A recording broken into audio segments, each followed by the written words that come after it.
السلام علیکم ناظرین، ہم سب کے موسٹ فیوریٹ ڈرامہ خمار کی لاسٹ ایپیسوڈ تو لگتا ہے بہت ہی ایموشنل ہونے والی ہے اور کافی انپریڈکٹیبل بھی ہے۔ حریم نے چونکہ خلا کا کیس کر دیا ہے، اس لیے فائز کو اب یہ یقین تو ہو چکا ہے کہ حریم اس کی زندگی میں کبھی واپس نہیں آئے گی۔ وہ مدثر کے آفس پہنچ جاتا ہے۔ دراصل وہ معافی بھی مانگنا چاہتا ہے لاسٹ ٹائم جو اس کی مدثر کے ساتھ تلخ کلامی ہوئی تھی، اور یہ بھی جاننا چاہتا ہے کہ حریم مجھ سے ڈائیورس لے کر کیا مدثر کے ساتھ اپنی نئی زندگی کا آغاز کرنا چاہتی ہے۔ اسی لیے وہ مدثر سے پوچھ ہی لیتا ہے کہ جب میں حریم کو چھوڑ دوں گا تو کیا آپ اس کا ہاتھ تھام لیں گے؟ مدثر کہتا ہے کہ دیکھیں مسٹر فائز، حریم نے آپ کی زندگی سے تو نکلنے کا فیصلہ کر ہی لیا ہے، اب آگے ہم دونوں اپنی زندگی کے بارے میں کیا پلان کرتے ہیں، دس از نن آف یور بزنس۔ اب ایک طرف تو فائز ہے جو مدثر کی آنکھوں میں حریم کے لیے محبت، چاہت اور بہت زیادہ عزت دیکھ رہا ہے، وہیں پر مدثر بھی فائز کی آنکھوں میں حریم کے لیے بہت کچھ دیکھ چکا ہے، جس میں محبت، عزت، چاہت کے ساتھ ساتھ شرمندگی، اذیت اور کچھ بہت قیمتی کھو جانے کا افسوس بھی ہے۔ اب اسی دوران میں حریم جب آفس میں داخل ہوتی ہے تو فائز کو مدثر کے آفس میں دیکھ کر ایک دم سے بہت پریشان ہو جاتی ہے، اور ان دونوں کی جب آپس میں نظریں ملتی ہیں تو ان کی نظروں میں کچھ ایسا ہوتا ہے کہ مدثر ایک لمحے میں فیصلہ کر لیتا ہے کہ اب آگے اس نے کیا کرنا ہے۔ حریم لائبہ کے نکاح کے لیے تیار ہو کر آئی ہے، وہ مدثر سے ریکویسٹ کرتی ہے کہ میں کہیں جانا چاہتی ہوں، کیا آپ میرے ساتھ چلیں گے؟ پھر فائز کے آفس سے جانے کے بعد وہ دونوں بھی لائبہ کے نکاح میں شمولیت کے لیے آفس سے نکل پڑتے ہیں۔ وہاں پہنچ کر حریم لائبہ کو بہت ساری دعائیں دیتی ہے، لیکن لائبہ اس کو کچھ ایسی باتیں بتاتی ہے کہ حریم کا دل تو کٹ کے رہ جاتا ہے۔ لائبہ حریم کو بتاتی ہے کہ بھائی نے گھر اور ماں کو ہمیشہ کے لیے چھوڑ دیا ہے اور انہوں نے ساری زندگی تنہا رہنے کا فیصلہ کر لیا ہے۔ حریم کو تو اس بات سے بہت تکلیف پہنچتی ہے اور وہ کہتی ہے کہ فائز کو ایسا نہیں کرنا چاہیے، تم اسے سمجھاؤ، کیونکہ کہکشاں آنٹی نے مجھے وارن کیا تھا کہ فائز کی زندگی میں یا تو میں رہ سکتی ہوں یا وہ رہ سکتی ہیں، ہم دونوں ساتھ نہیں رہ سکتے، تو میں تو فائز کی زندگی سے نکل رہی ہوں۔ کم سے کم اب کہکشاں آنٹی کو تو فائز کی زندگی میں رہنا چاہیے، کیونکہ وہ فائز سے بہت محبت کرتی ہیں۔ فائز کو سمجھاؤ کہ وہ اس طرح سے اپنی ماں کو تنہا نہ چھوڑے، کیونکہ کہکشاں آنٹی فائز سے بے تحاشا محبت کرتی ہیں، ان کے لیے تو فائز کے بغیر جینا بہت مشکل ہو جائے گا۔ لائبہ سوچتی ہے کہ حریم کو آج بھی میری ماں کی فکر ہے، جبکہ میری ماں نے اس کے ساتھ کتنا برا کیا ہے، تو وہ حریم سے کہتی ہے کہ ماں نے جو بویا ہے وہی کاٹ رہی ہے، اگر ماں آپ سے معافی مانگ کے آپ کو فائز بھائی کی زندگی میں واپس لے آتی اور وقاص کو بھی بخوشی اپنا لیتی تو آج اس طرح سے تنہا نہ رہ جاتی۔ لائبہ حریم سے کہتی ہے کہ اس تکلیف اور اذیت کا کیا جو ماں کی وجہ سے بھائی کو پہنچی ہے، بھائی کی زندگی تو جیسے رک گئی ہے، وہ زندہ تو ہیں لیکن ان کے دل میں زندگی کی کوئی رمق باقی نہیں بچی۔ اور حریم سے کہتی ہے کہ مجھے اس بات کا اندازہ ہے کہ آپ کے ساتھ بہت برا ہوا ہے، لیکن آپ کو اس بات کا اندازہ نہیں ہے کہ برا تو فائز بھائی کے ساتھ بھی ہوا ہے۔ فائز بھائی آپ سے کس قدر شدید محبت کرتے تھے اور آپ کو اپنا کر کس قدر خوش تھے، یہ مجھے پتا ہے، اور آپ کو کھو کر وہ جس تکلیف اور اذیت میں ہیں اس کا اندازہ بھی میں بہت اچھے سے لگا سکتی ہوں۔ جہاں بھائی کو یہ تکلیف ہے کہ ان کی محبت ان سے دور چلی گئی، وہیں پر بھائی کو یہ بھی اذیت ہے کہ بھائی کی خوشیوں کو تکلیفوں میں بدلنے والا کوئی اور نہیں بلکہ ان کی اپنی ماں ہے۔ ہو سکتا ہے کہ آپ اپنی لائف میں موو آن کر جائیں، لیکن بھائی نے تو ہمیشہ تنہا رہنے کا فیصلہ کر لیا ہے۔ حریم جب یہ سب سنتی ہے تو اس کا دل کٹ کے رہ جاتا ہے، اسے اس بات کا اندازہ ہوتا ہے کہ واقعی برا صرف اس کے ساتھ نہیں بلکہ فائز کے ساتھ بھی بہت برا ہوا ہے۔ بہرحال لائبہ کو دعاؤں میں رخصت کرنے کے بعد وہ مدثر سے کہتی ہے کہ اب ہمیں بھی واپس چلنا چاہیے۔ راستے میں مدثر حریم سے پوچھتا ہے کہ آپ نے میرے پرپوزل کے بارے میں پھر کیا فیصلہ کیا اور آپ اپنی لائف میں آگے کیا کرنا چاہتی ہیں، ایک دوست ہونے کے ناطے آپ مجھ سے شیئر کر سکتی ہیں۔ حریم سوچتی ہے کہ میرا دل تو بالکل خالی ہو چکا ہے، جبکہ مدثر سر جو کہ بہت اچھے انسان ہیں، یہ ایک محبت کرنے والا لائف پارٹنر ڈیزرو کرتے ہیں، جبکہ میں جو کہ اندر سے بالکل خالی ہو چکی ہوں، بھلا مدثر سر کو خوشیاں کیسے دے سکتی ہوں؟ تو حریم مدثر سے کہتی ہے کہ سر، سچ کہوں تو میں نے اپنی زندگی کے بارے میں سوچنا ہی چھوڑ دیا ہے، زندگی جہاں لے جائے گی اسی طرف چل پڑوں گی۔ جس پر مدثر حریم سے کہتا ہے کہ مس حریم، یہ تو اچھی بات نہیں کہ انسان کو نہ اپنے سفر کا پتہ ہو، نہ اپنی منزل کا، اور نہ ہی ہم سفر کا۔ تو حریم مدثر سے کہتی ہے کہ سر، آپ نے تو یہ کہہ دیا کہ انسان کو اپنے سفر اور ہم سفر کا پتہ ہونا چاہیے، لیکن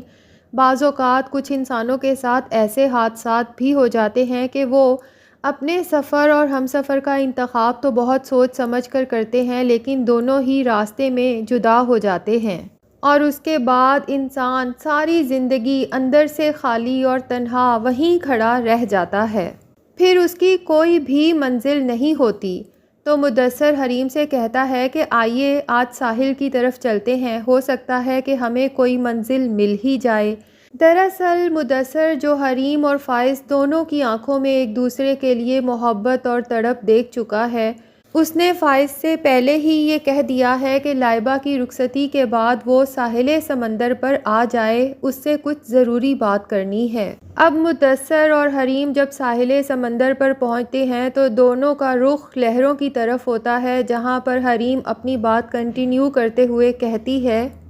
کہ سر، میں آپ کی دل سے عزت کرتی ہوں، آپ سچ میں ایک بہت اچھے انسان ہیں،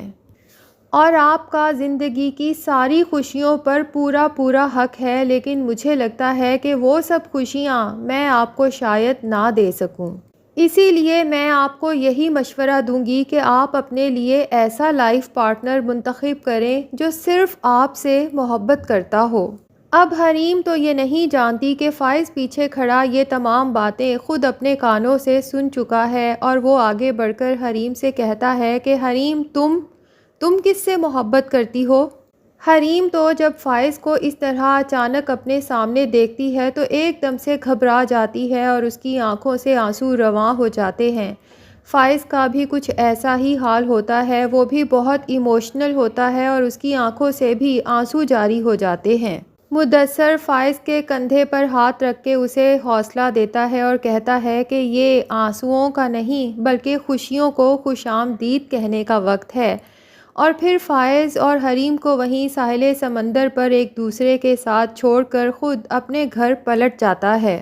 اور پھر گھر جا کر اپنی ماں سے کہتا ہے کہ ماں، میں حریم سے بہت محبت کرتا ہوں، اور میں حریم کو ہمیشہ خوش دیکھنا چاہتا ہوں، اور میں نے حریم کی آنکھوں میں فائز کے لیے بے تحاشا محبت دیکھی ہے۔ میں چاہتا ہوں کہ حریم فائز کے ساتھ ہی رہے، کیونکہ اس کے ساتھ رہنے میں ہی اس کی خوشی ہے۔ مدثر کی ماں کو تو بہت افسوس ہوتا ہے، اور وہ کہہ ہی دیتی ہے کہ بیٹا، یہ تم نے کیا کیا؟ جس پر مدثر کہتا ہے کہ وہی کیا جو درست تھا اور بروقت تھا، کیونکہ حریم نے مجھے بتایا کہ وہ کسی اور سے محبت نہیں کر پائے گی، تو میں سمجھ گیا کہ اس کے دل میں آج بھی فائز کی محبت زندہ ہے۔ دوسری طرف فائز کو بھی یہی غلط فہمی ہے کہ شاید حریم کے دل میں آج بھی میری محبت زندہ ہے، اور وہ رو رو کر حریم سے اپنی تمام غلطیوں کی تلافی کرنا چاہتا ہے، اور حریم سے التجا کرتا ہے کہ حریم، پلیز مجھے معاف کر دو، معافی کا دروازہ تو اللہ نے بھی اپنے بندوں کے لیے کھول رکھا ہے۔ حریم جب فائز کو اس طرح سے روتے ہوئے دیکھتی ہے تو اسے وہ سب یاد آتا ہے جب فائز نے اس کے اوپر لگائے گئے الزامات پر آنکھیں بند کر کے یقین کر لیا تھا، اور آدھی رات کو حریم کو اپنے گھر سے نکل جانے کا کہہ دیا تھا، یہ سوچے سمجھے بغیر کہ اس وقت اس کے ساتھ کوئی حادثہ بھی ہو سکتا ہے۔ اگر اس رات مدثر فرشتوں کی طرح آ کر حریم کو بحفاظت اس کے گھر نہ پہنچاتا تو نہ جانے حریم کے ساتھ کیا ہو جاتا۔ لیکن ساتھ ہی حریم کو فائز کے وہ احسانات بھی یاد آتے ہیں جو وہ حریم پر اور اس کے گھر والوں پر کرتا رہا ہے۔ تو حریم فائز سے کہہ ہی دیتی ہے کہ فائز، آپ تو میرے محسن ہیں، اور محسن کی آنکھوں میں آنسو دیکھنا آسان نہیں ہوتا۔ میں نے آپ کو سچے دل سے معاف کر دیا ہے، لیکن میں آپ سے کبھی بھی دوبارہ محبت نہیں کر پاؤں گی۔ حریم کے منہ سے یہ الفاظ سن کر تو فائز کا دل پھٹ جاتا ہے۔ گھر جا کر حریم جب اپنے باپ اور بھائی کو بتاتی ہے کہ فائز نے رو رو کر مجھ سے معافی مانگی تھی اور میں نے اللہ کو حاضر ناظر جان کر سچے دل سے فائز کو معاف کر دیا ہے، تو حریم کے فادر سمجھتے ہیں کہ شاید حریم فائز کو ایک دفعہ پھر اپنی زندگی میں داخل ہونے کا موقع دے رہی ہے، تو وہ حریم سے کہہ ہی دیتے ہیں کہ مجھے بہت افسوس ہوا کہ تم بھی وہی کمزور اور ناتواں لڑکی نکلی جو محبت کے ہاتھوں ہمیشہ ہار جاتی ہے۔ تو حریم اپنے بابا سے کہتی ہے کہ بابا، آپ نے یہ کیسے سوچ لیا کہ میں نے محبت کے ہاتھوں مجبور ہو کر فائز کو معاف کیا ہے؟ لیکن یاد کریں کہ فائز کے میرے اوپر، ہمارے گھر والوں کے اوپر کتنے احسانات ہیں۔ فائز ہمارا محسن ہے اور انہی احسانات کے بدلے میں نے فائز کو معاف کر دیا ہے۔ اور پھر معافی کا دروازہ تو اللہ کے ہاں بھی کبھی بند نہیں ہوتا، ہم تو اس کے ادنا سے بندے ہیں۔ تو ناظرین، لگ تو یہی رہا تھا سیکنڈ لاسٹ ایپیسوڈ میں کہ شاید حریم فائز کو اپنا لے گی، لیکن یہ آخری الفاظ جو حریم نے کہے تو ابھی تک ڈاؤٹ ہے کہ ڈرامے کا اینڈ کیا ہونے والا ہے۔ کیا حریم فائز کے ساتھ رہنا چاہتی ہے یا پھر مدثر کے ساتھ، یا پھر ساری زندگی اکیلے رہنے کا فیصلہ کر چکی ہے؟ آپ سب کا اس کے بارے میں کیا خیال ہے؟ کمنٹ سیکشن میں اپنی رائے کا اظہار ضرور کریں، اور اگر آپ ہمارے چینل پہ نئے ہیں تو پلیز چینل کو بھی سبسکرائب کر لیں۔